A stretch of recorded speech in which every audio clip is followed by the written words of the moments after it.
നമസ്കാരം, ഞാൻ മഞ്ജുഷ. പ്രധാന വാർത്തകൾ. പാലാ രൂപത 41ാമത് കൺവെൻഷന് തുടക്കമാകുന്നു. 19 മുതൽ 23 വരെ പാലാ സെന്റ് തോമസ് കോളേജ് ഗ്രൗണ്ടിൽ ഒരുക്കങ്ങൾ വിലയിരുത്തി ഉദ്യോഗസ്ഥതല അവലോകന യോഗം. കോട്ടയം ജനറൽ ആശുപത്രി അമ്മത്തൊട്ടിലിൽ പുതിയ അതിഥിയെത്തി. ലഭിച്ചത് 2 മാസം പ്രായമായ പെൺകുഞ്ഞിനെ. അമ്മത്തൊട്ടിലിന്റെ സെൻസർ പ്രവർത്തനരഹിതമായിട്ട് 1.5 വർഷം. ക്രിസ്മസ് വിപണിയിൽ തിരക്കേറി. LED നക്ഷത്രങ്ങളും ഇലുമിനേഷൻ ബൾബുകളും താരങ്ങൾ. വാർത്തകൾ വിശദമായി. പാലാ രൂപതയുടെ 41ാമത് രൂപതാ കൺവെൻഷന് ഈ മാസം 19-ന് തുടക്കമാകും. ഇതിനായി പാലാ സെന്റ് തോമസ് കോളേജ് ഗ്രൗണ്ടിൽ 1,00,000 ചതുരശ്ര അടിയിൽ പടുകൂറ്റൻ പന്തലാണ് ഒരുക്കിയിരിക്കുന്നത്. പാലാ രൂപതാധ്യക്ഷന്മാർ ജോസഫ് കലറങ്ങാട്ട് ആത്മീയാഘോഷം ഉദ്ഘാടനം ചെയ്യും. 41ാമത് പാലാ രൂപതാ ബൈബിൾ കൺവെൻഷൻ ഈ മാസം 19 മുതൽ 23 വരെ നടക്കും. പാലാ രൂപതയുടെ ഏറ്റവും വലിയ ആത്മീയ ആഘോഷത്തിന് വേദിയാകുന്നത് പാലാ സെന്റ് തോമസ് കോളേജാണ്. അണക്കര മരിയൻ ധ്യാന കേന്ദ്രം ഡയറക്ടർ ഫാദർ ഡൊമിനിക് വാളമനാൽ 5 ദിവസത്തെ കൺവെൻഷൻ നയിക്കും. രൂപതയിലെ മുഴുവൻ വിശ്വാസികൾക്കും പങ്കെടുക്കുന്നതിനായി സായാഹ്ന കൺവെൻഷനായാണ് ഒരുക്കിയിരിക്കുന്നത്. എല്ലാ ദിവസവും ഉച്ചകഴിഞ്ഞ് 3:30-ന് ജപമാലയും 4-ന് വിശുദ്ധ കുർബാനയും രാത്രി 9-ന് ദിവ്യകാരുണ്യ ആരാധനയും ഉണ്ടായിരിക്കും. 19-ന് വൈകിട്ട് 5-ന് പാലാ രൂപതാധ്യക്ഷൻ മാർ ജോസഫ് കല്ലറങ്ങാട്ട് കൺവെൻഷൻ ഉദ്ഘാടനം ചെയ്യുമെന്നും ഭാരവാഹികൾ വാർത്താ സമ്മേളനത്തിൽ അറിയിച്ചു. രൂപതയുടെ അധ്യക്ഷനായ കല്ലറങ്ങാട്ട് പിതാവ് ബൈബിൾ കൺവെൻഷൻ ഉദ്ഘാടനം ചെയ്യും. അതേ തുടർന്ന് ബൈബിൾ കൺവെൻഷൻ നേതൃത്വം നൽകുന്ന അണക്കര മരിയൻ ധ്യാന കേന്ദ്രത്തിൻ്റെ ഡയറക്ടേഴ്സനായ പ്രിയപ്പെട്ട ഡൊമിനിക് വളമനാലച്ചൻ ധ്യാനം ഏറ്റെടുക്കും. പിന്നീട് അച്ഛൻ്റെ ശുശ്രൂഷകളിലൂടെ നമ്മൾ തുടരുകയാണ്. ബാക്കി എല്ലാ ദിവസങ്ങളിലും 4 മണിക്ക് ജനറൽ അച്ഛന്മാരെ വിശുദ്ധ കുർബാന അർപ്പിക്കും. രൂപത പ്രോട്ടോ സിഞ്ചല്ലൂസ് വികാരി ജനറൽമാർ തുടങ്ങിയവർ കൺവെൻഷൻ ദിവസങ്ങളിൽ കുർബാന അർപ്പിച്ച് സന്ദേശം നൽകും. കൂടാതെ 20-ാം തീയതി മുതൽ എല്ലാ ദിവസവും കുമ്പസാരത്തിനുള്ള സൗകര്യങ്ങളും ഏർപ്പെടുത്തിയിട്ടുണ്ട്. കൺവെൻഷൻ എത്തുന്നവർക്ക് ചടങ്ങുകളിൽ പങ്കെടുക്കാൻ 1,00,000 ചതുരശ്ര അടി വിസ്തീർണമുള്ള പന്തലാണ് കോളേജ് ഗ്രൗണ്ടിൽ ഒരുക്കിയിരിക്കുന്നതെന്നും സംഘാടകർ വാർത്താ സമ്മേളനത്തിൽ അറിയിച്ചു. പാലാ ബിഷപ്പ് ഹൌസിൽ നടന്ന വാർത്താ സമ്മേളനത്തിൽ മാർ ജോസഫ് കല്ലറങ്ങാട്ടിനൊപ്പം രൂപത proto syncellus father Joseph Thadathil, വികാരി ജനറൽമാരായ monsignor Sebastian Vedanath, monsignor Joseph Maleparambil, monsignor Joseph Kaniyodickal തുടങ്ങിയവരും പങ്കെടുത്തു. News bureau, Pala. പാലാ രൂപത ബൈബിൾ കൺവെൻഷന്റെ ക്രമീകരണങ്ങൾ വിലയിരുത്തുന്നതിനായി ഉദ്യോഗസ്ഥതല അവലോകന യോഗം ചേർന്നു. പോലീസ്, ഫയർഫോഴ്സ്, ട്രാഫിക് തുടങ്ങിയ വിവിധ വകുപ്പ് ഉദ്യോഗസ്ഥർ പങ്കെടുത്തു. ഈ മാസം 19 മുതൽ 23 വരെ പാലാ സെന്റ് തോമസ് കോളേജ് ഗ്രൗണ്ടിലാണ് കൺവെൻഷൻ. 43ാമത് പാലാ രൂപത ബൈബിൾ കൺവെൻഷന്റെ ക്രമീകരണങ്ങൾ വിലയിരുത്തുന്നതിനായി പാലാ RTO PG രാജേന്ദ്രബാബുവിന്റെ അധ്യക്ഷതയിൽ ഉദ്യോഗസ്ഥതല അവലോകന യോഗം ചേർന്നു. പോലീസ്, ഫയർഫോഴ്സ്, ട്രാഫിക് തുടങ്ങി വിവിധ വകുപ്പുകളിലെ ഉദ്യോഗസ്ഥർ പങ്കെടുത്തു. വികാരി general Mons Sebastian Vethanath, father Jacob Vellamaruthunkal, father Thomas Kizhakkel, father Alvin ഏറ്റുമാനൂർക്കാരൻ, deputy tahsildar V Majeed, fire force officer Joseph, station PRO SI Rajeev, traffic SI MC Raju, George Kutty Njavallil, George കുട്ടി പാലക്കാട്ടുകുന്നേൽ, പോൾസൺ പൊരിയത്ത് തുടങ്ങിയവർ പങ്കെടുത്തു. News bureau, Pala. കോട്ടയം ജില്ലാ ജനറൽ ആശുപത്രിയിലെ അമ്മത്തൊട്ടിലിൽ നിന്നും വെള്ളിയാഴ്ച വെളുപ്പിന് ഒരു പെൺകുഞ്ഞിനെ കൂടി ലഭിച്ചു. കുട്ടി ആരോഗ്യവതിയായിരിക്കുന്നുവെന്ന് ആശുപത്രി അധികൃതർ അറിയിച്ചു. അതേസമയം അമ്മത്തൊട്ടിലിന്റെ സെൻസർ പ്രവർത്തിക്കാത്തതിനാൽ കുട്ടികളെ സുരക്ഷിതമായി ആശുപത്രി അധികൃതർക്ക് ലഭിക്കുന്നതിന് ബുദ്ധിമുട്ട് നേരിടുന്നുവെന്നും ആക്ഷേപം. വെള്ളിയാഴ്ച രാത്രി 12-നും വെളുപ്പിന് 2-നും ഇടയ്ക്കാണ് കുട്ടിയെ അമ്മത്തൊട്ടിലിൽ ഉപേക്ഷിച്ചിരിക്കുന്നതെന്ന നിഗമനത്തിലാണ് ആശുപത്രി അധികൃതർ. കുട്ടിക്ക് ഏകദേശം 2 മാസം പ്രായമുണ്ടെന്ന് കരുതുന്നു. കുട്ടി ആരോഗ്യവതിയായിരിക്കുന്നു. ആശുപത്രി അധികൃതർ കുഞ്ഞിനെ ഏറ്റെടുത്ത് കുട്ടികളുടെ ICUവിലേക്ക് മാറ്റി. ഇവിടെ നിന്നും ഡിസ്ചാർജ് ചെയ്ത് ജില്ലാ ശിശുക്ഷേമ സമിതിയെ കുഞ്ഞിന്റെ സംരക്ഷണം ഏൽപ്പിക്കുന്നതിനാണ് തീരുമാനിച്ചിരിക്കുന്നത്. എന്നാൽ അമ്മത്തൊട്ടിലിന്റെ സെൻസർ പ്രവർത്തിക്കാത്തതിനാൽ ഇവിടെ ഉപേക്ഷിക്കപ്പെടുന്ന കുഞ്ഞുങ്ങളെ യഥാസമയം സുരക്ഷിതമായി ഏറ്റെടുക്കാൻ ബുദ്ധിമുട്ടുണ്ടാവുന്നതായി ആക്ഷേപമുണ്ട്. 1.5 വർഷമായി സെൻസർ പ്രവർത്തിക്കുന്നില്ല. ഇതിനാൽ അമ്മത്തൊട്ടിലിൽ ഒരു കുട്ടി ഉപേക്ഷിക്കപ്പെട്ടാൽ അലാറം അടിക്കാത്തതിനാൽ കൃത്യസമയത്ത് കുഞ്ഞുങ്ങളെ സുരക്ഷിതമായി ഏറ്റെടുക്കാൻ സാധിക്കുന്നില്ലെന്നത് അധികൃതരുടെ ശ്രദ്ധയിൽപ്പെടുത്തിയിട്ടുണ്ടെന്ന് ആശുപത്രി വികസന സമിതി അംഗം PK ആനന്ദക്കുട്ടൻ പറഞ്ഞു. ഇപ്പോൾ നമുക്ക് വേണ്ടത് ഇത്തരം കാര്യങ്ങൾ വരുമ്പോൾ ഏതാണ്ട് 27ാമത്തെ കുട്ടി എന്ന നിലയിൽ നമ്മൾ ഇത് സുരക്ഷിതമായിട്ട് ഏറ്റെടുക്കേണ്ട ഉത്തരവാദിത്വം നമുക്കുണ്ട്. അതുകൊണ്ട് തന്നെ അതിൻ്റെ സെൻസർ പ്രവർത്തിക്കാനും അതുപോലെ തന്നെ അത്യാധുനിക സജ്ജീകരണങ്ങളുള്ള അമ്മത്തൊട്ടിലുകളാണ് സംസ്ഥാനത്തിൻ്റെ വിവിധ ആശുപത്രികളിൽ പ്രവർത്തിച്ചുകൊണ്ടിരിക്കുന്നത്. ഇത് ഏതാണ്ട് 14 വർഷം പിന്നിടുമ്പോൾ അതിൻ്റെ പരിതാപകരമായ ഒരു അവസ്ഥ നമുക്ക് തിരിച്ചറിയാം. അതുകൊണ്ട് ഇവിടെ കോട്ടയത്ത് ആശുപത്രിയുടെ അധികാരികൾ ആ CWC അറിയിക്കുന്നുണ്ടെന്നാണ് ഞാൻ മനസ്സിലാക്കുന്നത്. ഏതായാലും ഇതൊരു വീഴ്ചയായിട്ട് കണ്ടുകൊണ്ട് തന്നെ നമ്മൾ എത്രയും വേഗം ആ അമ്മത്തൊട്ടിലിൻ്റെ സെൻസർ പ്രവർത്തിക്കാൻ ആവശ്യമായ നടപടി സ്വീകരിക്കുകയും അത് വൃത്തിയാക്കി എടുക്കുകയും വേണം എന്നാണ് എനിക്ക് ഈ അവസരത്തിൽ പറയാനുള്ളത്. 2009 അമ്മത്തൊട്ടിൽ പ്രവർത്തനം തുടങ്ങിയതിനു ശേഷം 27ാമത്തെ കുട്ടിയെയാണ് വെള്ളിയാഴ്ച ലഭിച്ചിരിക്കുന്നത്. News bureau, Kottayam. ക്രിസ്മസ് അടുത്തതോടെ ക്രിസ്മസ് വിപണിയിൽ തിരക്കേറി. LED നക്ഷത്രങ്ങൾക്കും ഇലുമിനേഷൻ ബൾബുകളുമാണ് താരങ്ങൾ. ക്രിസ്മസിന് ഇനി ദിവസങ്ങൾ ബാക്കി നിൽക്കെ ക്രിസ്മസ് വിപണി ജില്ലയിൽ സജീവമായി. വിവിധ നിറത്തിലും രൂപത്തിലുമുള്ള നക്ഷത്രങ്ങൾ, ക്രിസ്മസ് ട്രീകൾ, അലങ്കാര വസ്തുക്കൾ, LED ബൾബുകളെല്ലാം വാങ്ങുന്നതിന് കടകളിൽ വൻ തിരക്കാണ് അനുഭവപ്പെടുന്നത്. LED സ്റ്റാറുകൾ, വലുതും ചെറുതുമായ പേപ്പർ സ്റ്റാറുകൾക്കെല്ലാം ആവശ്യക്കാർ ഏറെയാണ്. LED സ്റ്റാറുകൾ വിപണിയിൽ കളം പിടിച്ചിട്ടുണ്ടെങ്കിലും ജനങ്ങൾക്കിപ്പോഴും കൂടുതൽ പ്രിയം പേപ്പർ സ്റ്റാറുകൾ തന്നെയെന്ന് കച്ചവടക്കാർ പറയുന്നു. 130 മുതലാണ് LED സ്റ്റാറുകളുടെ വില. സാധാരണ പേപ്പർ സ്റ്റാറുകൾ 90 രൂപ മുതലും വാൽ നക്ഷത്രങ്ങൾക്ക് 140 മുതലുമാണ് വില. വിവിധ വിലയിലും വലുപ്പത്തിലുമുള്ള പേപ്പർ ക്രിസ്മസ് ട്രീകൾ മുതൽ പ്ലാസ്റ്റിക് ക്രിസ്മസ് ട്രീകളും വിപണി കീഴടക്കിയിട്ടുണ്ട്. ട്രീയിൽ അലങ്കരിക്കുന്ന വിവിധ സാധനങ്ങൾക്ക് 50 രൂപ മുതലാണ് വില. ഇലുമിനേഷൻ ബൾബുകൾക്ക് 100 രൂപ മുതലുമാണ് വില.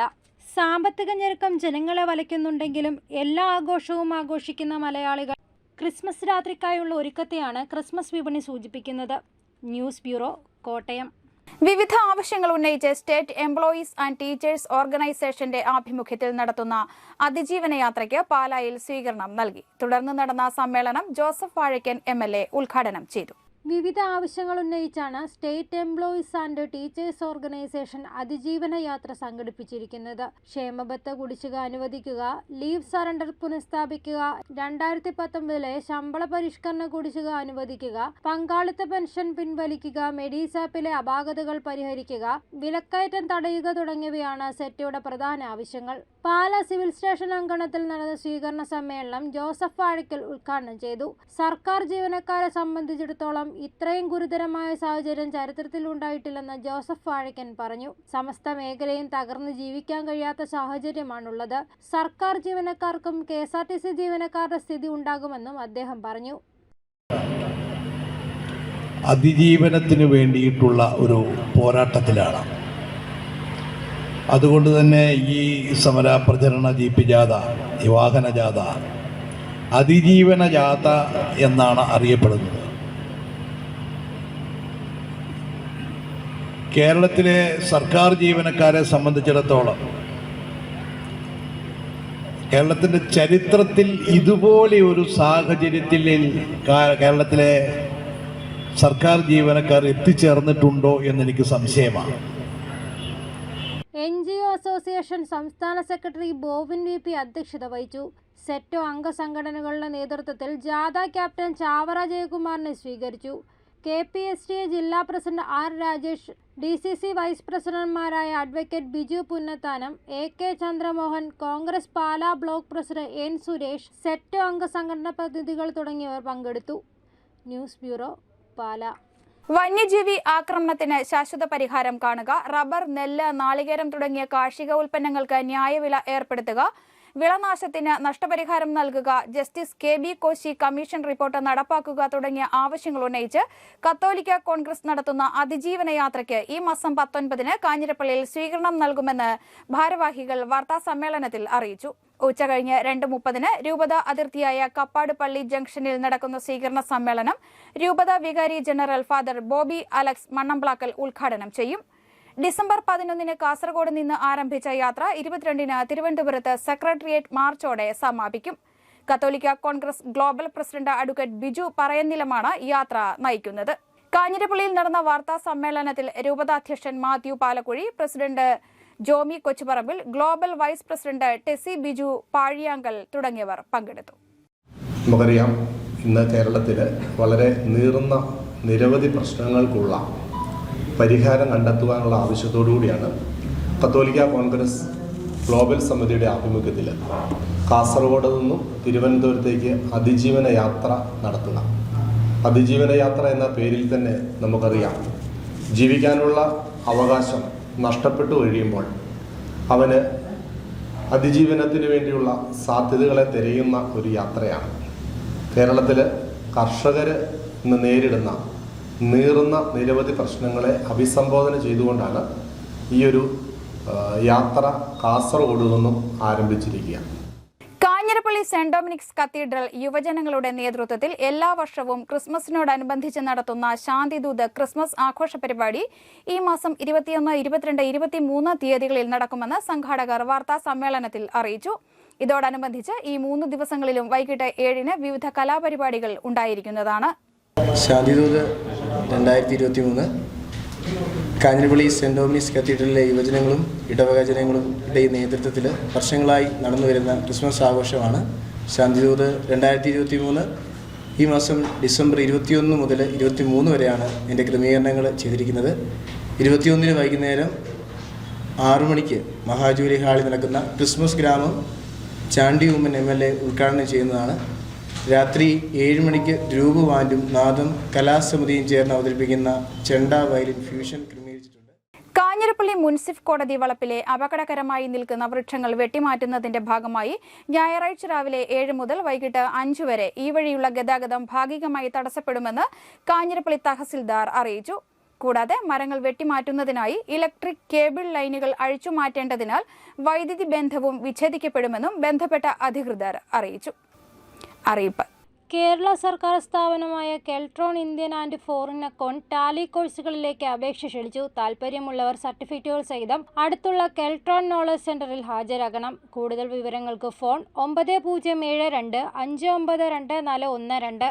എംപ്ലോയ്മെന്റ് എക്സ്ചേഞ്ചിൽ രജിസ്റ്റർ ചെയ്തിട്ടുള്ള ഉദ്യോഗാർത്ഥികളിൽ 1999 ഒക്ടോബർ മുതൽ 2023 ഓഗസ്റ്റ് വരെയുള്ള കാലയളവിൽ രജിസ്ട്രേഷൻ പുതുക്കാൻ കഴിയാത്തവർക്ക് സീനിയോറിറ്റി നഷ്ടപ്പെടാതെ പുതുക്കുന്നതിന് സർക്കാർ ഉത്തരവായിട്ടുണ്ട്. മേൽ കാലയളവിൽ എംപ്ലോയ്മെന്റ് എക്സ്ചേഞ്ച് മുഖേന ജോലി ലഭിച്ച് വിടുതൽ സർട്ടിഫിക്കറ്റ് യഥാസമയം ഹാജരാക്കാൻ കഴിയാത്തവർക്ക് സീനിയോറിറ്റി നഷ്ടപ്പെടാതെ വിടുതൽ സർട്ടിഫിക്കറ്റ് ചേർക്കുന്നതിനും നിശ്ചിത സമയപരിധിക്ക് ശേഷം കൂടുതൽ സർട്ടിഫിക്കറ്റ് ചേർത്തതുമൂലം സീനിയോറിറ്റി നഷ്ടപ്പെട്ടവർക്ക് സീനിയോറിറ്റി പുനഃസ്ഥാപിക്കുന്നതിനും കഴിയുന്നതാണ്.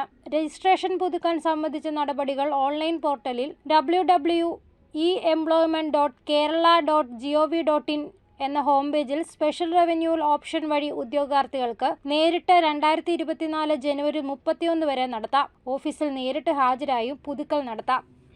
പ്രധാന വാർത്തകൾ ഒരിക്കൽ കൂടി. പാലാ രൂപത 41ാമത് കൺവെൻഷന് തുടക്കമാകുന്നു. 19 മുതൽ 23 വരെ പാലാ സെന്റ് തോമസ് കോളേജ് ഗ്രൗണ്ടിൽ ഒരുക്കങ്ങൾ വിലയിരുത്തി ഉദ്യോഗസ്ഥതല അവലോകന യോഗം.